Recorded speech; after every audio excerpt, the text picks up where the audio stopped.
Pocket here from Urban Taggers, and we're talking the Barricade RV-10 today. The biggest thing that everyone talks about is how noisy are those flywheels, and I figured that it's really difficult to tell from the videos, so we're going to do a comparison between the RV-10 versus a Dyson mini vac and an electric hand mixer. So let's go with the Barricade first. Take some time to warm up. You can still hear me talking over it, so it's not too bad. It's still pretty noisy though.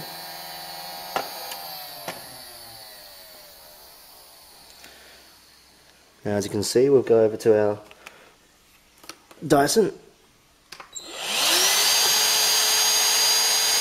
I can still talk to you over that, but probably a little bit noisier. And of course, let's go to the hand mixer.